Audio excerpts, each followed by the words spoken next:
राजस्थानमधील अजमेर जवळच्या पुष्करमध्ये देशातील सर्वात मोठा आणि रंगीत पशु मेळा भरलाय। दरवर्षी आयोजित होणाऱ्या या पुष्कर उंट मेळ्यामध्ये हजारो उंट खरेदी विक्रीसाठी दाखल झालेत। थार वाळवंटाच्या सोनेरी वाळूवर उंच मान असलेले हजारो उंट उत्तम खरेदीदाराच्या प्रतीक्षेत उभे आहेत। प्रामुख्याने राजस्थान आणि शेजारील राज्यांमधून आलेले व्यापारी आणि पशुपालक उंटांचे प्रदर्शन करतात। व्यावसायिक वापरासाठी उंट खरेदी करण्यासाठी देशभरातून पर्यटक आणि खरेदीदार या मेळाव्यामध्ये येत असतात।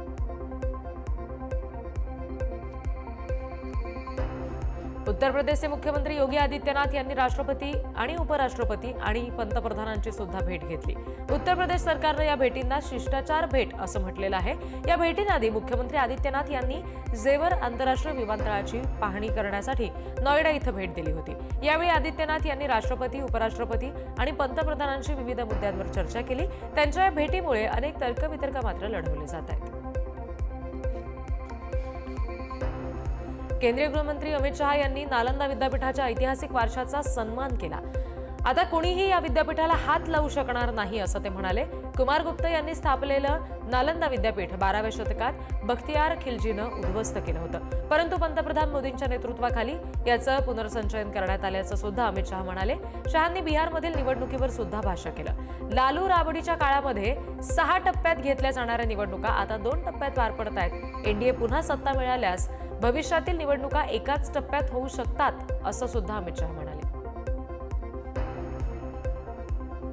बिहार निवडणुकीच्या पार्श्वभूमीवर राजकीय आरोप प्रत्यारोपांना उधाण आलंय। आरजेडी नेते तेजस्वी यादव यांनी बिहारची जनता बदलाच्या मनस्थितीत असून यंदाचं वातावरण महागठबंधनच्या बाजूने असल्याचा दावा केला। पंतप्रधान मोदींच्या बिहार भेटीवर त्यांनी टीका केली। पंतप्रधान 11 वर्षापासून सत्तेत आहेत, पण बिहारला काहीच दिलं नाही। गुजरातमध्ये कारखाने उभे केले, पण बिहारला दुर्लक्षित केला असा आरोप त्यांनी केला। शिवाय त्यांनी भाजपवर अतिमागास समाजाचा तिरस्कार केल्याचा आरोप करत जनता आता प्रत्येक गोष्टीचा हिशोब मागतेय असं विधान केलं।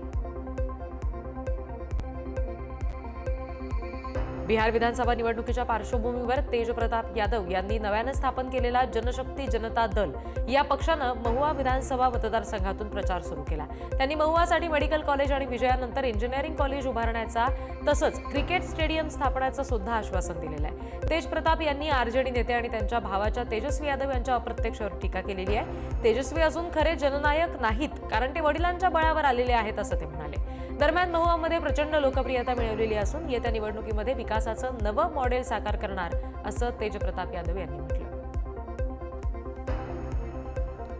बिहार विधानसभा निवडणुकीच्या पार्श्वभूमीवर राज्यातील सीमांवर कडक सुरक्षा उपाय राबवण्यात आले। गोपालगंजमधील उत्तर प्रदेश बिहार सीमेवरील बलथरी तपासणी नाक्यावर पोलीस दल तैनात केलेलं आहे। प्रत्येक वाहनाची बारकाईने तपासणी केली जाते। दारू तस्करीवर लक्ष ठेवून श्वान पथकांचा सुद्धा याच्यामध्ये समावेश करण्यात आलाय।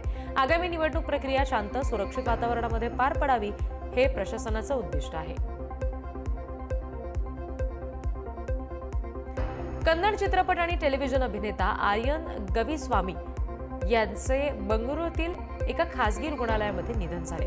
अपघात झाल्यानंतर त्यांच्यावर रुग्णालयामध्ये उपचार सुरू होते।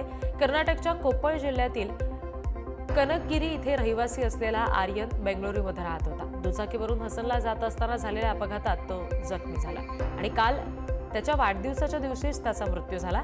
वाढदिवशीच मृत्यू झाल्यामुळे त्याचा हात धरून आणि केक कापून तो साजरा करण्यात आला।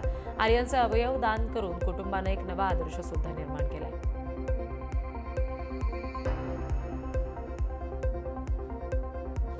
अर्जेंटिना आणि फुटबॉल जगताचा विश्वचषक विजेता सुपरस्टार लिओनेल मेसीचा केरळमधील एक मैत्रीपूर्ण फुटबॉल सामना स्थगित करण्यात आलाय। सामन्याच्या प्रायोजकांनी शनिवारी ही माहिती दिली। अर्जेंटिना पुरुष फुटबॉल संघाने 17 नोव्हेंबर रोजी कोची इथे जवाहरलाल नेहरू आंतरराष्ट्रीय स्टेडियमवर ऑस्ट्रेलिया विरुद्ध एक मैत्रीपूर्ण सामना खेळायचा ठरवलं होतं। फिफाची परवानगी मिळाल्यास उशीर झाला, त्यामुळे सामना पुढे ढकलला गेला। आता हा सामना पुढील आंतरराष्ट्रीय विंडोमध्ये पुन्हा केव्हा आयोजित केला जाईल हे पाहणं महत्त्वाचं आहे। मात्र या सामन्याच्या नव्या तारखा अजून जाहीर झालेल्या नाहीत।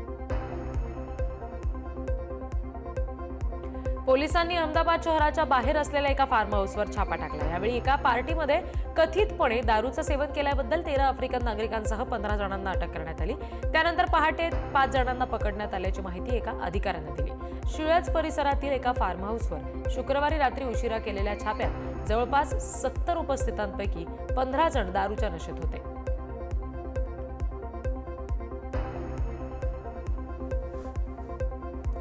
केरळच्या सबरीमाला मंदिरातील सोन्याची चोरी प्रकरणामध्ये मुख्य आरोपी पोटी उन्नीकृष्णन याच्या बंगळुरूतील निवासस्थानावर एसआयटीनं छापा टाकला. उन्नीकृष्णन हा बंगळुरू स्थित व्यापारी आहे. मंदिरातील द्वारपालक मूर्ती आणि दाराच्या चौकटींवरील सोनेरी मुलामा लावण्याचं काम प्रायोजित करत होता. त्रावणकोर देवस्थान बोर्डाच्या अंतर्गत दक्षता अहवालामध्ये सोन्याच्या मध्ये विसंगती आढळली आणि तो मुख्य संशयित ठरला. उन्नीकृष्णननं 2019 मध्ये जवळपास 476 ग्रॅम सोनं विकलं आणि चोरीसाठी बोर्डाच्या अधिकाऱ्यांसोबत कट रचल्याचं एसआयटीच्या तपासात समोर आलं. केंद्रीय प्रदूषण नियंत्रण मंडळाच्या माहितीनुसार दिल्लीतील हवा गुणवत्ता निर्देशांक शनिवारी सकाळी आनंद विहारमध्ये 412 इतका नोंदवला गेला, जो अत्यंत गंभीर श्रेणीमध्ये येतो. तरी सुद्धा राजधानीतील एकूण हवा गुणवत्ता सुधारलेली आहे. सकाळी 5:30च्या दरम्यान एअर क्वालिटी इंडेक्स 257 वर आला, जो शुक्रवारी 293 पेक्षा कमी आहे. वाढत्या प्रदूषणावर नियंत्रण ठेवण्यासाठी जनपथ रोडवर ट्रकवरील पाण्याचे फवारे मारले गेलेले आहेत. दिवाळीचे फटाके, वाहन उत्सर्जन, त्याचबरोबर धूळ यामुळे दिल्लीतील हवा सातत्यानं खराब झाली. मात्र अलीकडच्या उपाययोजनांमुळे थोडीशी सुधारणा दिसते. भटक्या कुत्र्यांप्रकरणी सर्वोच्च न्यायालयानं स्वतःहून दखल करून घेतलेल्या याचिकेवरील सोमवारी सुनावणी होणार आहे. यापूर्वी 22 ऑगस्टला झालेल्या सुनावणी दरम्यान न्यायालयानं दिल्ली आणि एनसीआर पालिकेकडे भटक्या कुत्र्यांच्या समस्येची व्याप्ती वाढवली होती. सर्वोच्च न्यायालयाच्या संकेतस्थळावर प्रसिद्ध केलेल्या सूचनेनुसार न्यायमूर्ती विक्रमनाथ, संदीप मेहता आणि NV अंजारिया यांच्या विशेष खंडपीठासमोर सुनावणी होईल. आता या विषयावर कोर्ट काय निर्णय देते याकडे सगळ्यांचं लक्ष आहे.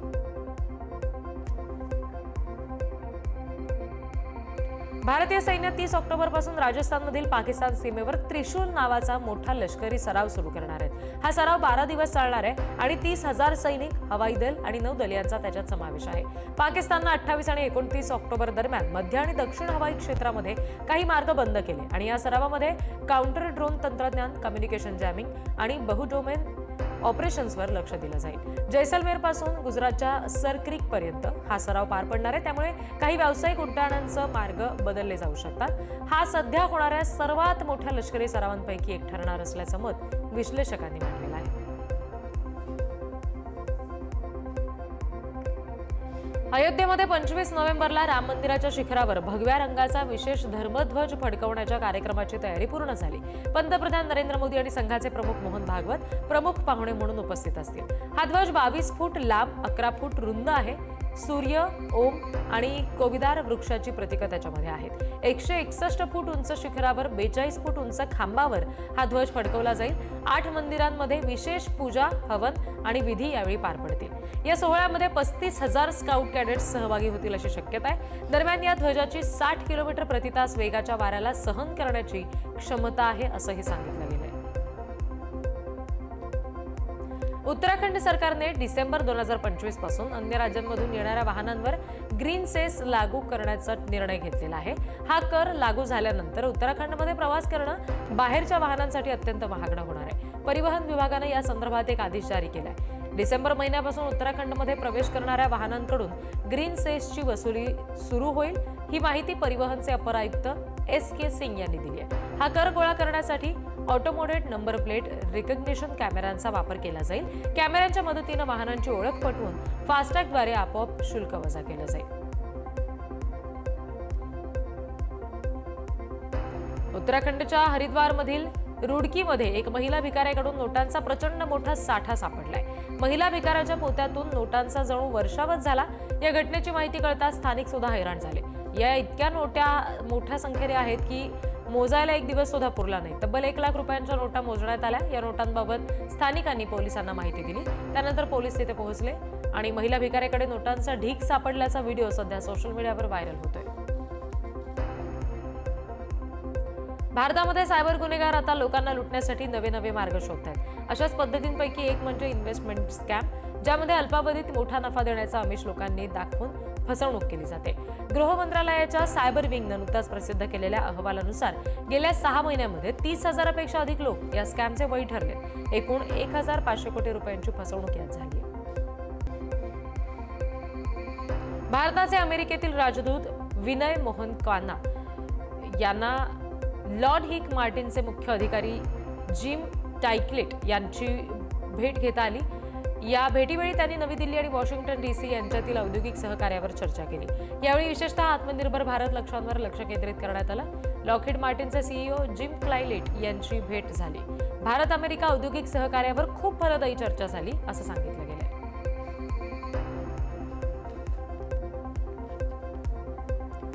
दिल्लीच्या इंदिरा गांधी आंतरराष्ट्रीय विमानतळावर नवीन टर्मिनल 2 रविवारी रात्रीपासून प्रवाशांसाठी खुलं होईल. नागरी विमान वाहतूक मंत्री के राममोहन नायडू यांनी आज त्याचं उद्घाटन केलं. हे अपग्रेड हिवाळ्याच्या वेळापत्रकापासून सुरू होतं आणि टर्मिनलपासून सेल्फ बॅग ड्रॉप, त्याचबरोबर व्हर्च्युअल इन्फोडेस्क आणि 6 नवीन बोर्डिंग ब्रिज तयार झाले. या वैशिष्ट्यांमुळे प्रवाशांसाठी जलद आणि सोपा प्रवास सुनिश्चित होणार आहे. एप्रिल 2025 मध्ये अपग्रेडसाठी T2 बंद करण्यात आलं होतं. या अपग्रेडमुळे प्रवाशांना अनेक नवीन आणि अत्याधुनिक सुविधा मिळतील. टर्मिनल 2 दररोज 120 देशांतर्गत उड्डाणं हाताळणार आहे. दिल्ली आंतरराष्ट्रीय विमान लिमिटेडनं म्हटलेलं आहे की टर्मिनल 2 दरवर्षी 1.5 कोटी प्रवाशांना सेवा देईल आणि सुधारित वातानुकूलित HVAC प्रणाली असलेलं अग्निसुरक्षा असणारं हे टर्मिनल आहे. रेल्वेतून फुकट प्रवास करणाऱ्या प्रवाशांना जम्मू रेल्वे विभागानं चांगलाच दणका दिलाय.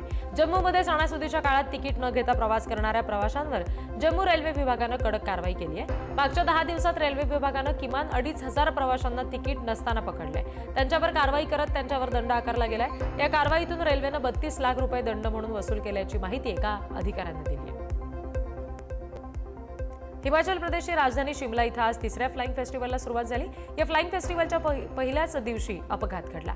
पॅराग्लायडिंग करताना एका पायलटचा तोल गेला. तो जमिनीवर पडला आणि त्याला किरकोळ दुखापत झाली. शिमला इथे जंगा इथं होणाऱ्या या 3 दिवसाच्या महोत्सवात 7 देशांचे वैमानिक सहभागी होत आहेत. चीनमधील अव्वल दर्जाचे वैमानिक सुद्धा पहिल्यांदाच सहभागी होणार आहेत. त्यांच्यातील हवेत कलाबाजी तिथं दाखवली जाईल आणि फ्लाइंग फेस्टिवलमध्ये 60 पेक्षा अधिक लघु, सूक्ष्म आणि स्वयं मदत गटांनी बनवलेल्या उत्पादनांचं प्रदर्शन सुद्धा केलं जाईल.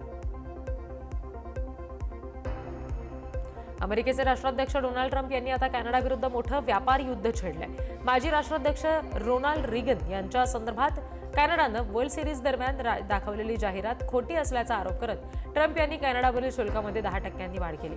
रिगन यांना राष्ट्रीय सुरक्षा आणि अर्थव्यवस्थेसाठी शुल्क हवं होतं, परंतु कॅनडानं या उलट जाहिरात दाखवली. ही जाहिरात तातडीनं काढून घेण्यास सांगितलेली असून सुद्धा कॅनडानं खोटी जाहिरात वर्ल्ड सिरीज दरम्यान चालवली आणि त्यांच्या या कृत्यामुळे शुल्कांवर अतिरिक्त 10% वाढ करत असल्याचं ट्रम्प यांनी जाहीर केलं. अमेरिकेचे राष्ट्राध्यक्ष डोनाल्ड ट्रम्प यांनी रशिया युक्रेन युद्धातील शांतता प्रक्रियेसंदर्भात भाष्य केलेलं आहे. त्यांना वाटलं होतं की भारत आणि पाकिस्तान यांच्यातील युद्धाचा संभाव्य करार रशिया आणि युक्रेनमधील शस्त्रसंधीपेक्षा अधिक कठीण असेल. त्यामुळे त्यांनी मी पुतीनसोबत माझा वेळ वाया घालवणार नाही असं म्हटलं. डोनाल्ड ट्रम्प यांनी भारत पाकिस्तानमधील युद्ध थांबवल्याचा दावा अनेकदा केला होता. ते युक्रेन आणि रशियामधील युद्ध थांबवण्यासाठी प्रयत्नशील असल्याचं सुद्धा त्यांनी अनेकदा सांगितलं होतं.